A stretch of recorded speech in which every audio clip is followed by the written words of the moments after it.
In today's world, customers' experience is everything.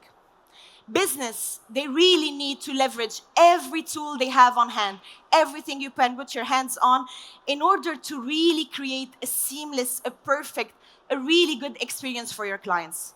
But how can we do that in this world? How are we going to be able to retain those clients and to be able to give them a very unique experience, knowing that the competition on the next door is exactly doing the same? Clients have very high expectations nowadays, and they also have the power to either walk into your salon and spa, give you that power, give you that business, or walk away. Simple. We will have to tap into something that is super important, and it is to create delight, to create specific moment into the client's journey where they would be able to enter, really appreciate your business, feel the difference in your business at every stage of their journey. And again, I'd like to remind you, even if you are not salon or spa owners, any client that you might have, there is a client journey over there. They are going through phases from A to Z, and we really need to tap into this. So how can we create delight? Creating delight is not something easy. Many other businesses are aware of it. Many other businesses are trying to do it, and they are competing with you on that. We will discuss it. How can we do that in order to retain our clients? So, when I talk about delights, delight is a feeling, right? It's something that we feel. If we are feeling delighted, we need to be able to make sure that our clients are also feeling delighted.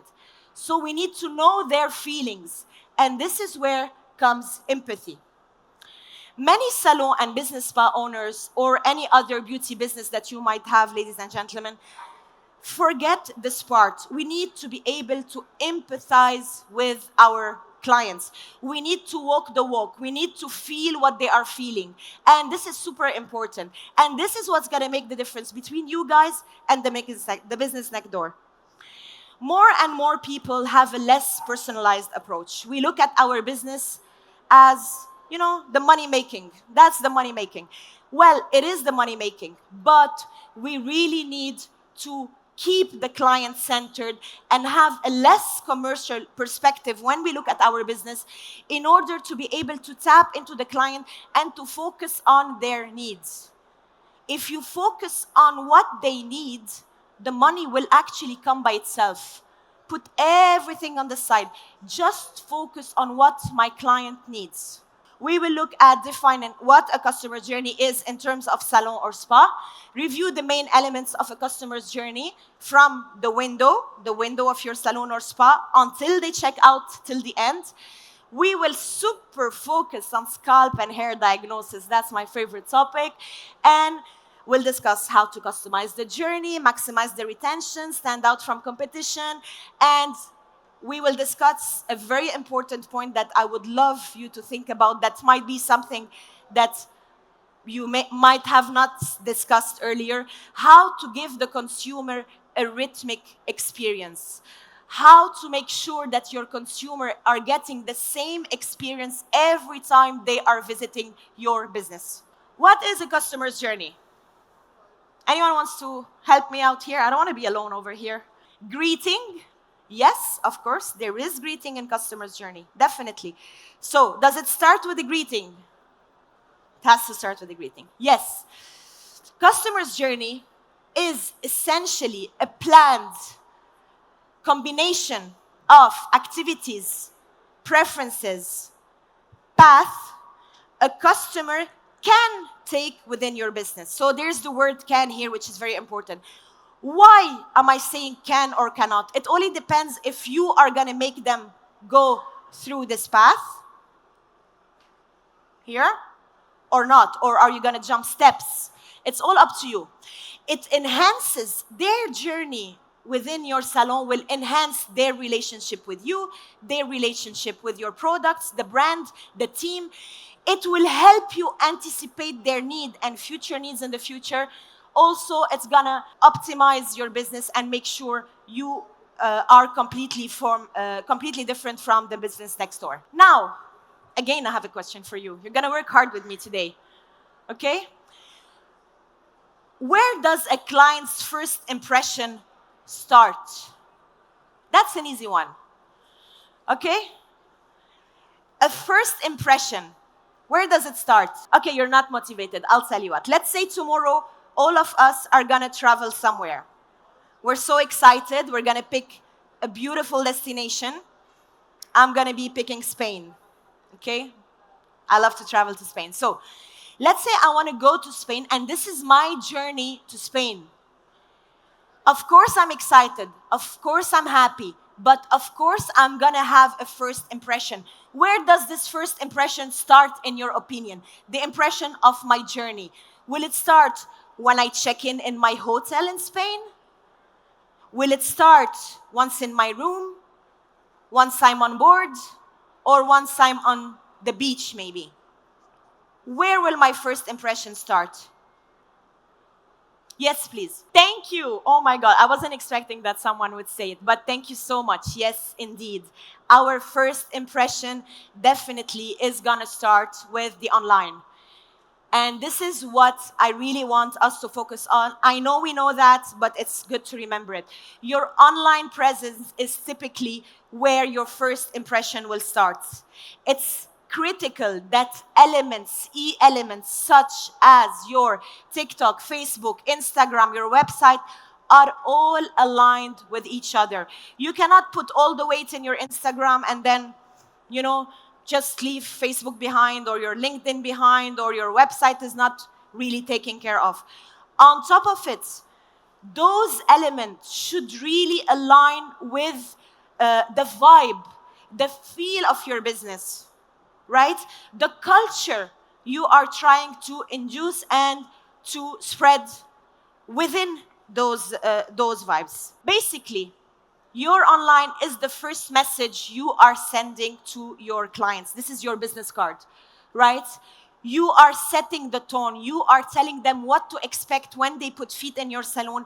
And not only that, with every post and reel or whatever new trends there are now, you are also giving them a promise. This is actually a promise being delivered to those clients through your online. We therefore always should aim at making sure that we are aligned with our online, we are giving the right message, we are following up, and everything is aligned together with the reality of our salon as well. A good way to do so, something that you can do, and I really encourage you to do so, at least 3 times a year or every 3 months, is to have a mystery shopper, someone to assess, to evaluate, not only the services in salon, but I'd like to repeat, I'm really talking about the first impression here. I know it's very particular, but it's super important, that first impression, whoever gets it, so that it is aligned with the reality. With the help of technology, AI, we have help, internal help within our industry to create great posts, great content, great images. The filters that we all use, I mean, I'm addicted to filters. I don't know about you guys. I can't live without them. So basically, we can create such a beautiful image of anything we want. But is that reality? Are we actually spreading reality? Or are we working as per what is expected from us, as per what the clients are expecting from us? So featuring in a topic experience is not the best way to proceed. It will create much more disappointment within the industry and within your client than actually featuring reality. Because if they see that everything is beautiful and then they come to your business and it's not aligned, that's disappointment. And the first reaction a client would have after disappointment is to retrieve back. Even if they do come back, which they might if you have good services actually, they might, you are gonna lose them for a certain period of time. I wanna share those facts with you. Acquiring a new client, so now a client that you lose, acquiring a new client is gonna cost you 5 times more than keeping an old one. Think about that. So if we had the chance to decide where are we going to invest with the new or the old clients? Please, let's really focus on our old clients and to keep the loyalty. Moreover, if you are able to retain 5% only of your old clients, whether you're calculating this on a quarterly basis, monthly, yearly, whatever, you will be able to increase your profitability by 25%, of course, on the long run. Okay, so we're talking on the long run. So if we keep increasing 5% retention, we will reach those numbers definitely. So our role here is to optimize that first impression, is to make sure that this first impression is really done the right way. And by optimizing, I also talk about unifying that first impression. How can we unify that first impression? First of all, we need to make sure that the same client is receiving the same service throughout and on every visit. So let's call them client A. Client A visits our business or our salon and receives a certain service done in a specific way with tea or coffee offering or whatever. The same client visits after a week and does not receive the same service. This is not standardization. This is completely out of it. So we need to make sure that client A receives the same service throughout the whole year, and that clients A and clients B are actually receiving the same service as well whenever they visit the salon, even if they did not visit together. Because nowadays, word of mouth, online, everyone is talking to each other.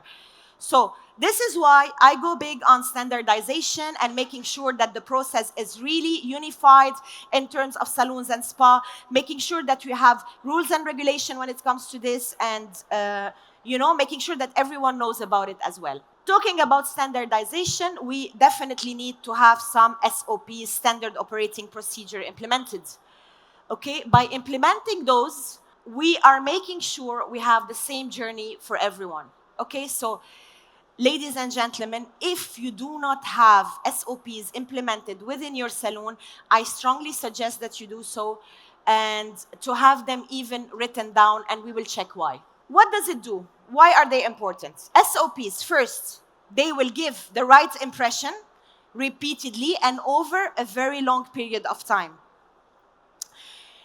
It's your salon name. I know you trust your team. I know you trust your staff. I know you trust the people that you work with. And they might have the best thing at heart. They really want to do the best they can. But also, we cannot leave it up to their good hand. We should really be able to do our own procedure and have it implemented. A client's journey is not only about the quality of the hair color or the haircut or the service. It's really a feeling that has to be supported from A to Z continuously. Taking time to build this experience and to deliver the same feeling and the same excellent service always. And here I have a small example, and I am definitely positive that this might have happened to you. Whenever you go to a salon, I'm a coffee addict, ladies and gentlemen, so I'll tell you what happens to me usually. I go to a specific salon, and usually what they do, they offer me a coffee. So I'm very happy. I'm definitely gonna book them again for the next time once I have my coffee, if the service is right. So, few times, I do visit the same salon for the second time, and I don't get my coffee. And I feel bad asking them for coffee. I really do, but I really need my coffee. So this is one of the things that I personally experience. I mean, it's something very small. Some other salons offer, I don't know, Wi-Fi or magazine or water or whatever, but this is a small experience, and this is completely true. You truly need to be able to give that same experience over and over again. Consistency is the key. Formalization. What do I mean by formalization? What I mean by formalization is you have to make sure to write down all your procedure, all your SOPs, okay? And keep them, have an SOP book, have some leaflets printed, put them in the staff room, in the meeting room, in your office, hand them over to your, and make sure that all the staff are aware of the SOPs you want to have implemented within your salons, and we're gonna see what they are. Make sure your manager knows about it, your salon manager knows about it, and above all, I need you to make sure that they are trackable and monitored. Even the best idea, even the most successful ideas, if you are not able to track it month to month, week to week, year to year, if you cannot monitor it and assess it, it's not a good idea. If you implement it only once, again, this is not a good idea. The actual journey. So what's our actual journey and what are the steps that a salon goes through? Before keeping you any longer, these are the major steps a client goes through whenever entering your salon. And this is where I need you to empathize. And this is where I need you to give a thought on each and every station of your salon and spa. We're gonna start with window, welcoming, the diagnosis, backwash, styling station, retail, and the checkout. Window. Most of us understand, because we're working in the field of beauty, definitely, that beauty is important. And our window, how our window looks like, is super important as well. However, I hate to say it, but it's true, unfortunately, our windows are really overlooked. I mean, if there's something that does not have focus, especially, again, I'm really sorry to say that, I don't mean anyone in particular, but in the GCC region is our windows. When we travel, when we go abroad, try to have a look on how creative they can get with their window and how much this can attract various kind of clients, give ideas, and it's also, and I like to the word attract, it attracts the client. You're not recruiting. They get directly actually attracted to you when the window looks good. And this is what a window should do. So, again, it's your business card. We said the first business card is your online. It needs to be aligned with everything and project reality, not something utopic that doesn't exist on the ground. Your second business card is your window. Now, what can we do? Little ideas. Change your window display regularly. Okay, by regularly, I would say monthly is ideal, but I do understand if you're not able to do that monthly, but at least on every season. Plan your display around a specific theme, right? Have a story told within your window. Use props, use mannequins, get creative. We can definitely use mannequins and props. Use visual merchandising tools and principles. There are people, there are companies, their specialty is to do your visual, to plan your visual, considering the depth, the color, the heights, where should the elements be placed in a window. Of course, they're costly and expensive, so maybe you will not be using them every month, but at least if you are working with them, let's say twice a year and making such a booming window twice a year, I see this as something great. Of course, use eye-catchy colors, introduce the lighting. I love that we were talking about lighting just before me as well. And be creative and have fun. Moreover, promote your salon services throughout your window. Again, this is great ideas of mannequin's head with plants. I mean, we're not going to do that in salon, definitely. But just having this on the window will definitely do the work.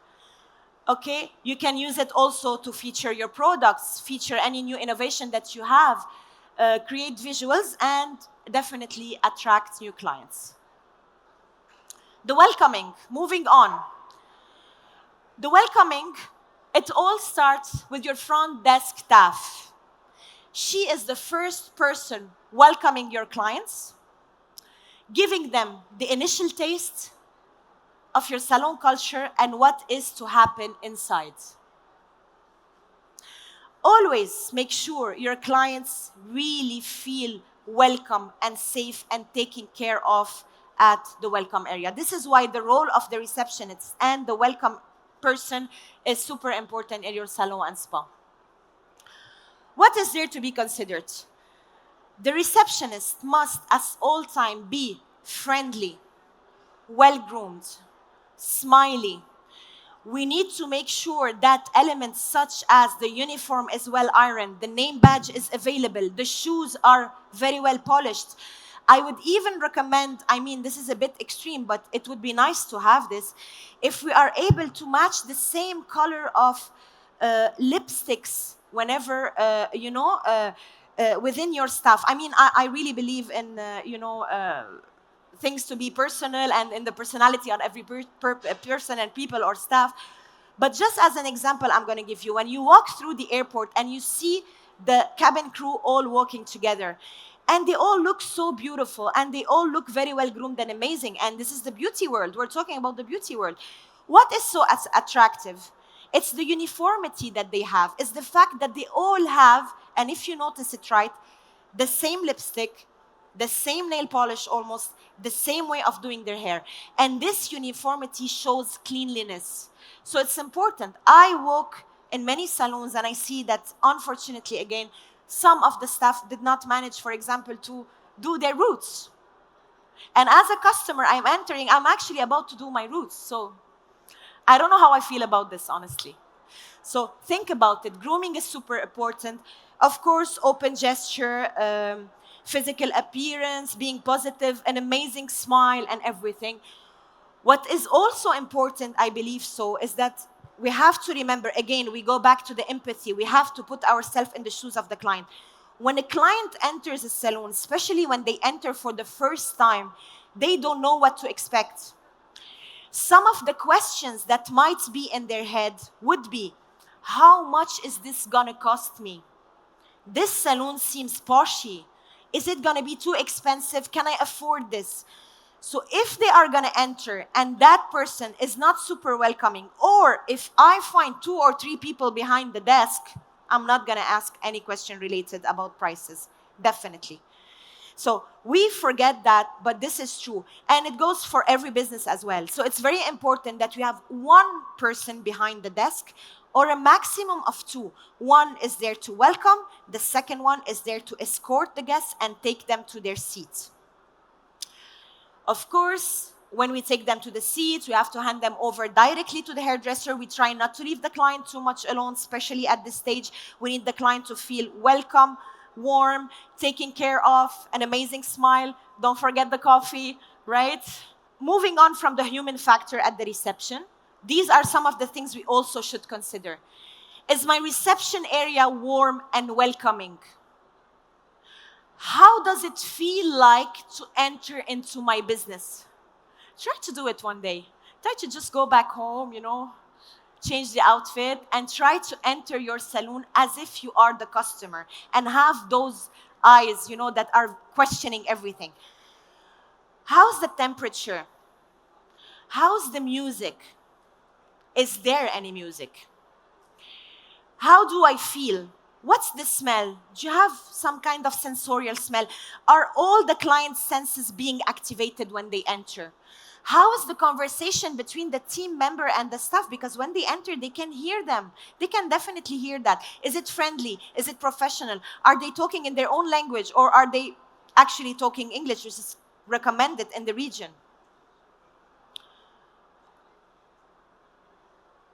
So here we go. The language part that we covered already. Is the front desk area clean and neat? There's no clutters, there's no paper, there's no additional props or something that you don't need. Do you have a visible and clear price list, which definitely we recommend as well to have somewhere close by so that everyone can see also?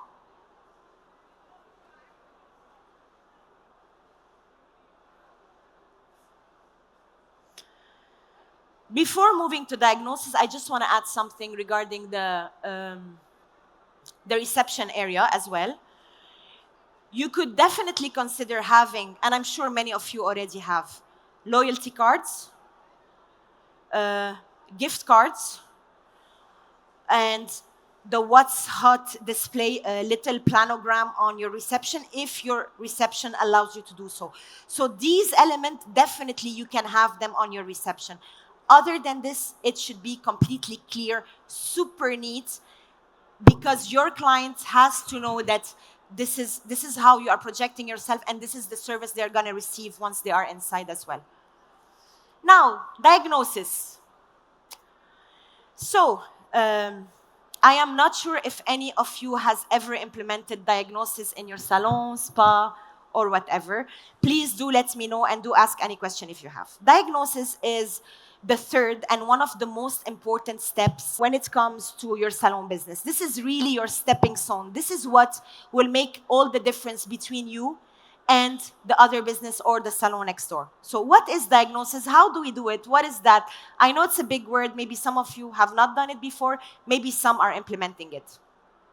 Not only it has been overlooked by many, but even when implemented, many salons fail to have the procedure standardized and followed up upon in a professional manner. We will deeply dive into this topic and talk about it. What is hair and scalp diagnosis? The same way we visit a dermatologist to check our skin, when we go to a salon or a spa, we are the hair doctors, and our job is to make sure that we are diagnosing the hair and scalp of our guests and our client to make sure we are recommending the right treatment for them. So, before doing or giving any procedure, we strongly recommend that we should start with a proper diagnosis. We cannot give the medicine if we don't know what's the problem. We cannot know what's the problem if we don't perform a diagnosis on hair and scalp.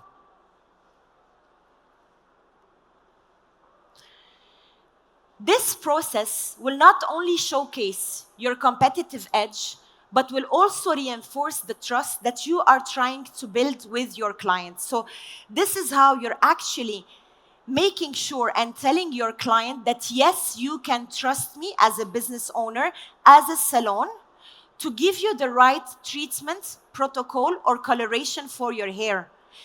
You are educating your client on their own needs. You are making sure to know what is required in terms of scalp and hair to be able to prescribe the right products for them. Now, who can perform a diagnosis? Definitely any of your salon team member that are knowledgeable enough, considering they have, the experience and they feel they are able to really talk and discuss with your clients will be able to perform a diagnosis.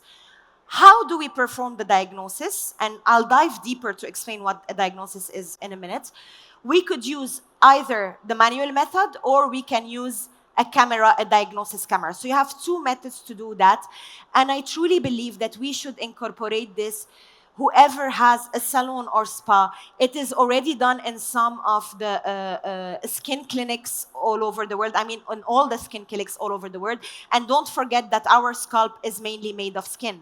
So this is why I'm emphasizing on the diagnosis topic. So we have manual and using the camera. What do we need? Okay, so basically, let's say we're going with the camera. We need the camera tool as a tool. We need a specific diagnosis area within your salon where the client is able to be diagnosed in a private manner and to be able to share and talk with their hair professionals and so on. We need a diagnosis card, which is super cute, actually. It's like a doctor diagnosis card where you can write down everything that you've discovered. You can write down what are you prescribing to your client, and they can keep it with them. So this card is to stay with them, not with you. And you could have the area nicely decorated to highlight that this is a diagnosis area, actually. So you'll have POSM, like little cute little things, a diagnosed little bar, leaflets, magazine, anything that could be relevant. And if you look here, this is what a camera could look like, and these are the diagnosis cards. They come in various shapes. You can find them online, but just make sure you're getting the right one, because now, something very, very interesting.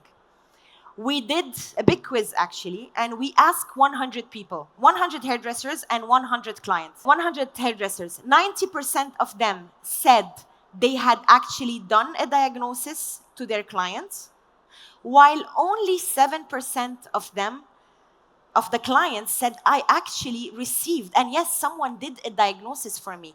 So that's very strange. And the reason of that is that as professionals, and whenever you're a business owner, you are in the field, when a client enters, immediately when we look at them, we are able to diagnose them. I can actually tell from 10 meters away if the client's hair is damaged or dry, or if the client needs coloration, or what the issue is. I mean, I cannot tap core, I really need to check, but I could see it. But does the client know that? No. Has the client felt my expertise? No. The expertise is here. And this is why the diagnosis is so important. It's your way of showing your clients your expertise so that later on, when you're recommending a certain product, they can actually believe you and they can actually buy the product from you and trust you. So I'll go briefly through the phases and what should be done in terms of diagnosis and what is the process. So we have 4 steps when it comes to diagnosis. 1, listen and ask. So listen and ask, touch and evaluate, share and reformulate, and then prescribe and advise.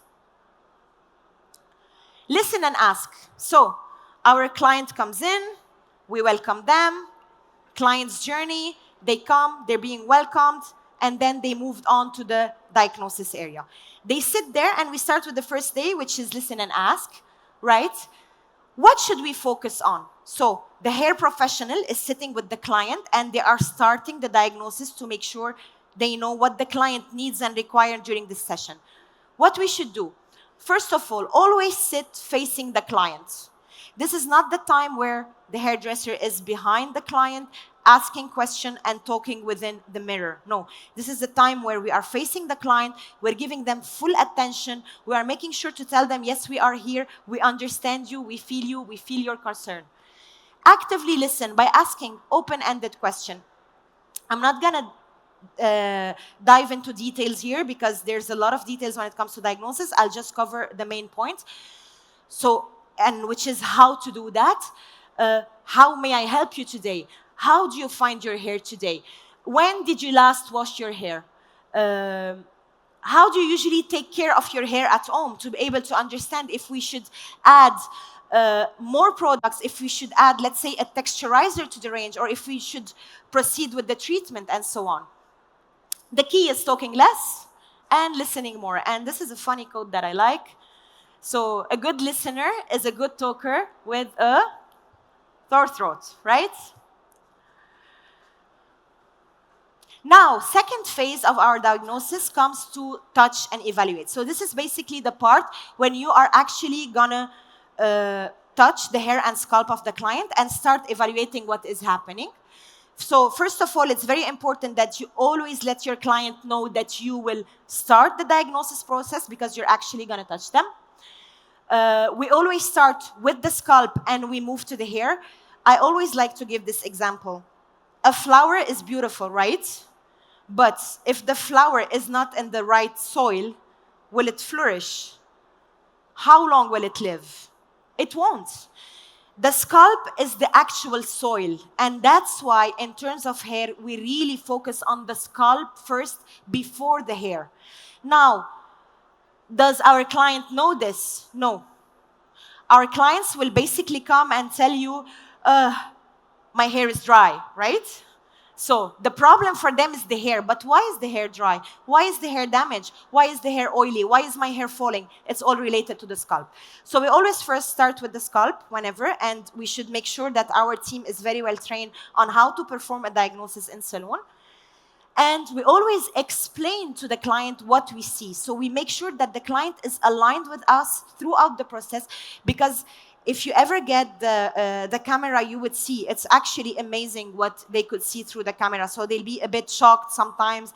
They'll see a lot of sebum. They'll see areas where there's no hair. So it's very important for you to explain what you are seeing.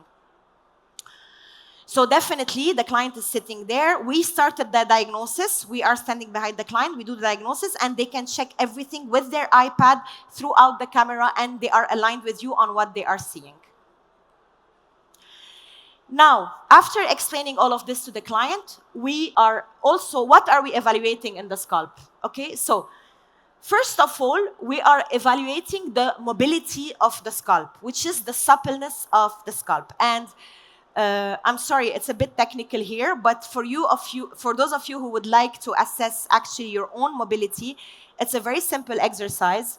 So you only have to use your hands, and I'm going to put it on top of my hair to show you. You put your hands on your head like that, and you lock your thumbs in the back of your head, okay? And after doing that, but you have to do it under the hair. And after doing that, you try to move your forehead. And you see, so you try to do that, try to do it, you will be a bit surprised. Just lock your thumb here, but I can't because of the mic do it in front of you, I'm sorry. So just, and then, but just make sure to lock the fingers, right? Lock the fingers and try to move the forehead. Okay, I managed it. And check how much is it moving. Is it moving a lot? It's not moving at all, mine today. I think I'm too stressed. Okay, so the mobility of your scalp is super important, of your client's scalp. It actually gives you an insight of how's the blood circulation, how well are you taking care of yourself, what's the level of collagen in your body and in your scalp, because we know that with time and age, unfortunately, this is gonna drop. So of course, your dietary system, blah, blah, blah. So when we talk about the mobility, this is the first exercise we do when we check the client's scalp. Now, I don't want you to worry if the scalp did not move a lot today. Maybe we had a lot to walk around. You know, we've been walking for 3 days now. So, but really, do that one day where you feel relaxed at home and check the mobility of your scalp. And definitely, there are things you could do to have a better mobility. One of them is exercising, eating healthy, and so on. So that's what we check in the scalp. More things that we check in the scalp are, and that could lead to problems with the hair are, so I showed you the gesture, now you know it. Okay, so more things that we do are evaluation of the sebum. Do I have excess sebum in my scalp or not? Dandruff, is there any dandruff? Sensibility, dryness, and density. So those are so many problems that our clients could face when terms of scalp, and that can affect the overall. Now, how to do that? We recommend to have 3 separations. You have a separation on top of the head, and you have one behind the ears, just like that, just like in the picture, and one on the nape. So the one on top of the head will help you to recognize any sign of dandruff mainly, and oiliness also. The behind the ear one and the one on the nape will help you identify any sensibility or itchiness and sensitivity. So it's hard to be able to identify this on the top. You are going to need to check around the ears and the back. Okay, now for the sebum exercise that you can try here, it's very important. We're using gloves a lot, I know, but it's very important to be able to feel for the hair specialist to feel it with their own hands, because only when you feel and you do it on a different clients, you will be able to know the difference between over oily scalp, oily or normal. Moving on to the hair evaluation. So we moved on from the scalp evaluation. Now let's talk about the hair. Those are the 4 tests, and feel free to do them with me if you would like to assess your hair, that you should do for the hair. 1, we check the level of dryness. 2, the level of shine. 3, your hair diameter. I don't know if anyone has ever checked their hair diameter before. And the level of resistance. So imagine implementing all this in your salons and actually sharing this information with your clients. I'm sorry, I'm just jumping back to the empathy, client's journey. How do we feel? Why are we here? Right? So I am quite certain that very few salons are actually implementing and sharing this information with their client. So level of shine, this is something easy to check. I'll just demonstrate it quickly. So for the level of shine, you only need to take a strand of hair. It could be any strand of hair. And the bottom part, you try to put it on the root top of your client. So basically, hair at the top is very shiny because it's new hair, it's fresh hair, it's full of emollient. It just came out. So this is how you check the level of dryness. The level of dryness manually, you're also able to check it manually. If you have the pro camera, you could put the camera, you would see that there is dryness, and this is something that you have to actively check with the camera. So we'll not be able to do that today, but let's do the manual part. Manual part, you just have to run your hair, your hand, your fingers throughout your hair, and you see where it gets stuck. So for me, it's the end. Okay? So that part in my hair is actually dry or drier than the other part. We all have a certain level of dryness when it comes to our hair, so it's quite normal, nothing to worry about, but it also helps us to target the right retail product and what are we going to prescribe while showing to the client exactly where and why the problem is and showing our expertise. Now, the hair diameter. Why is the hair diameter so important? The hair diameter will allow your professionals to know what level and the timing they have to use for oxidants, what kind of products they have to use. Is it going to be a product that is very rich or mild, a product that contains a lot of oils, less oils, more technology? So all of that will be set once we know the hair diameter. Again, to check your hair diameter, you only have to take one hair, okay? And you can do this exercise yourself. And without looking, you can even close your eyes. I'm sorry, I'm catching my hair. Okay, so you take one hair between your fingers or your client's hair, and without looking, you roll that hair between your fingers. And I want to know, please try to do the exercise with me. Just one hair, make sure it's one, not more, okay? And do let me know if you feel your hair. Are you feeling it or are you not feeling it? If you're not looking, please don't look. Okay, don't cheat. Not today. Okay? So, do you feel it? Yes? Do you feel it well, or is it like a medium feel kind of feel? Medium feel. So you have medium hair. So it's like either thick, medium, or very thin hair. Does any of you do not feel your hair? Ladies, do you feel it? You feel it? Ah, amazing. Okay, great. So usually European kind of hair that is very soft, super shiny, they would have more difficulties feeling the hair. And this is why we adopt a completely different protocol in salon and routine at home whenever we know that the hair diameter is different. Because you might give them the best product in the world. If it doesn't suit their hair, they're going to come back and they're going to complain, and it's you who are not the experts. So this is why we need to know all this and to move forward. Now, level of resistance. Level of resistance, we're going to check if the hair is resistant enough, if the hair is damaged. Now, a good way to do so is, again, you have to take one hair. I'm sorry, I'm making you work so much today. So you have to take one hair within your hands and you try to pull. And when you pull, you need to check. A normal hair is slightly elastic. So natural hair is slightly elastic. So when you pull one hair, it will move and then it will come back to its original figure. Now, when it moves and it doesn't come back, it means that the hair is damaged, right? If it pulls and it breaks, then definitely this specific hair was damaged. So this is how we also, as I said, once you do a full diagnosis, you are making sure that your clients, once they finish their journey, they are much more likely to buy products from you and to use your retail area. When we finish the whole diagnosis process that I just talked about, we're definitely going to need to prescribe and advise the client. This is where I really need you to be able to motivate the team and to tell your team you need to prescribe the right protocol in salon and the right routine at home. And I make, there's a big separation between this and that. I always say our job is not to try to guess how much the client is able to pay during this session or whenever they visit our salon. When the last time I went to my dermatologist, the list of products she gave me, I almost had a heart attack, to be very honest. But she still prescribed what she thought was right for me. So our job is to prescribe, not to push on sale. The sale will come by itself. If the client cannot buy the product, everything in the same day, we will definitely prioritize with them. We will give them what they need. They will come back on their own the next time and tell you, I need this and this. But we still give a full prescription. Now, the protocol in salon is what will be done in the salon. It's the full technical treatment, professional treatment that we are going to do with our client. And a routine is a way for our clients to make sure that they are taking care of themselves at home until their next visit. Right? Final tips. I love when we use a presentation tray to showcase the products to the client. It's amazing, you know?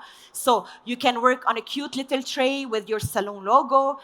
You could even customize a tray with the brands you're working with. It depends which brands you are working with, whether it's, I don't know, Schwarzkopf, Wella, Truss, any of the brand that you guys are working with, they could customize something cute for you.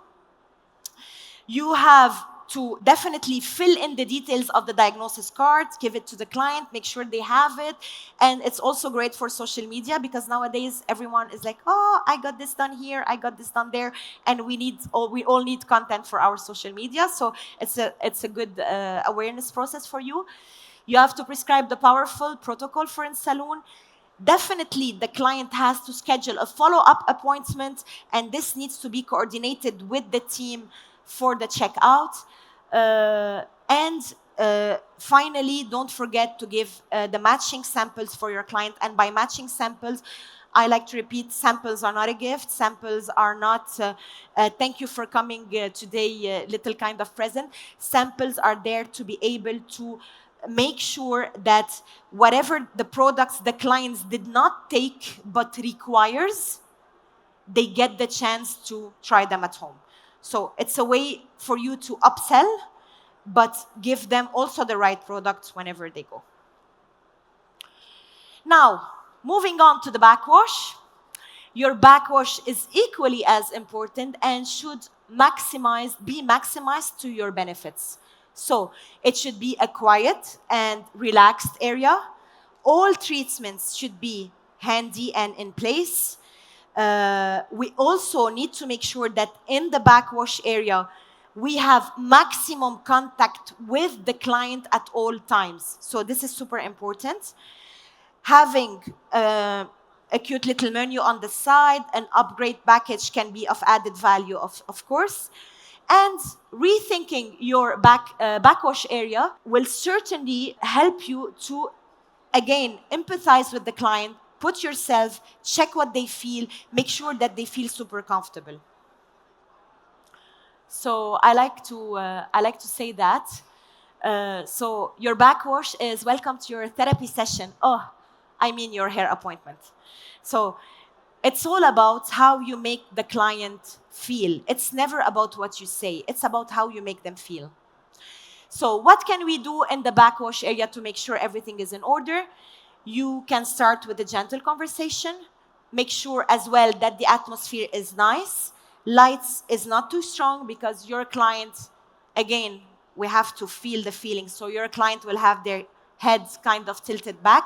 So I know sometimes we're very proud of the lighting system that we have, but imagine someone like this and having a direct spotlight on you, on your eyes and on your head, how it can affect the overall sensorial experience. Also, it's super important to have the backwash at the far distance from the styling station to avoid the noise and the hair dryers. Make sure all the protocols, all the tools are as much as possible handy, close to you. And of course, having a customized backwash can definitely enhance the aesthetic look, of your salon, because definitely you've got your ranges section by section. You make sure that your shampoos are fitting, your masks are fitting, everything is in order. So, it's very easy for the staff as well to grab the equipments. Gentle massage. Who doesn't love a massage at the backwash station? Who doesn't? I mean, this is maybe why I go there. So always make sure the clients get a small gentle massage. It's super important. Even if it's 1 or 2 minutes, it doesn't need to take too long of the procedure, but it's super important. Make sure your team is very well trained. They know their product, they know the ingredients, they know which shampoo they are using, because definitely there's different kind of hair after doing the diagnosis and the different kind of shampoo to be used. And always remember that the backwash is one of the favorite parts of their appointments. Okay, so let's sure we make it memorable, and let's make sure that we go the extra miles when it comes to this. Styling station. Styling station is definitely one of the final step where your clients have the final touch with the hairdresser. And it's also an opportunity for you to, again, showcase your talent and to have that touch in your client's journey. Okay, so your client should make sure to place all the retail products suggested from suggested from the diagnosis in front of the client. And this will give them time, because while the hairdresser is working on the hair, they are able to read, they are able to check them online, and so on. So again, proper lighting, making sure the client is very comfortable, the area is not cluttered. Always use clean and sterilized tools, making sure that the client is very aware that you are opening the brush, you are using sterilized equipment. Keep discussion to minimal with the client as well, unless it has been requested from the client and they really are, very talkative that day and they feel like telling you everything. Now, the retail. Why is the retail so important in a client's journey? Why, in your I mean, it's important for us, definitely. For us, it's our way to go the extra mile and to make extra money. But why is it important in the customer's journey? When we talk about retail, it is, again, us selling that final routine and giving our expertise to the client. It's us telling the client that even when you go home, I am taking care of you. I am there with you. I know what you need, and I want you to make sure you are fine until your next visit. But it is also a great way and a great tool for you guys to make extra money. Now, I know we all get very chit-chatty. Some of our clients are our friends, but don't forget, don't drop the beauty ball expert. They are here for results, and this is why they actually came to your business. So always redirect the conversation, make sure you're giving them the right product, and make sure you are highlighting your retail area properly. Now, not recommending a retail to your client is really creating a poor customer service. It's the last part. It's like the piece of the cake, the last piece of the cake that was not done. We, of course, need to keep that area very well organized by following a certain planogram. So a planogram would be when you definitely have the fast mover, the latest launches at eye level. You make sure everything is in handy. Your ranges are in correct order. It's not like your mask and then your conditioner and at the end your shampoo.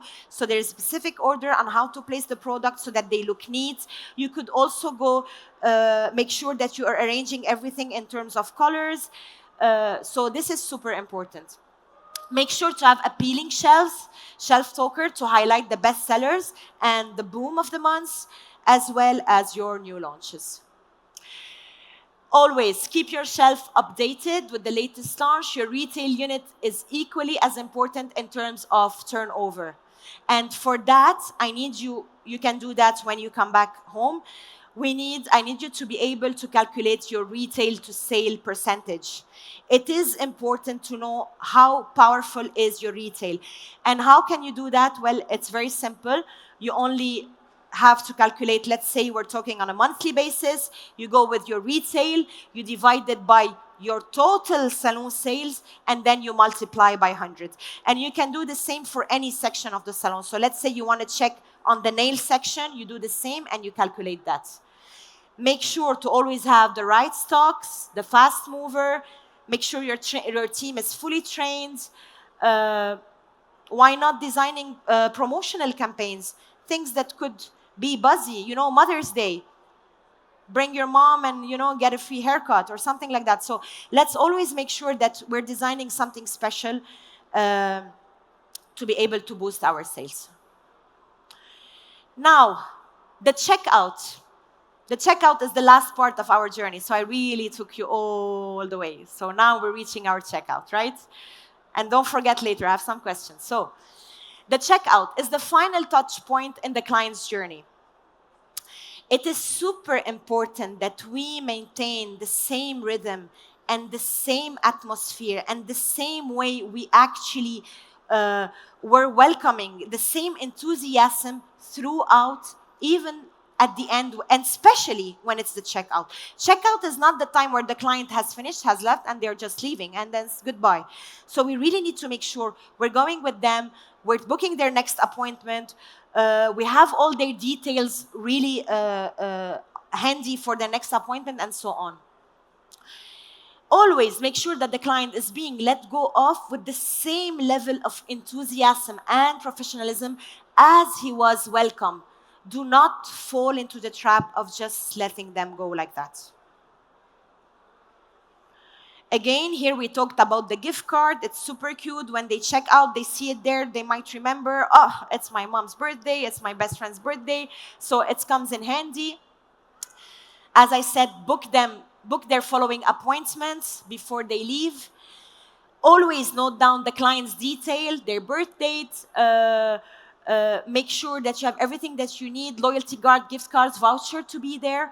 And also you could have automated WhatsApps, messages, or any kind of something automated from time to time that could pop depending if you're using a specific system, just to keep the communication flowing with your clients. So that's super important as well. Now, to recap, oof, long one, right? Okay, so designing your client journey is important because it's really a strategic approach to better understand your client's needs and providing exceptional client service. This is something to be designed. The client shouldn't be walking within your spa by mistake, or, oh, should I go left or should I go right? Or where do I go now? It has to be designed. The way the team has to talk has to be designed.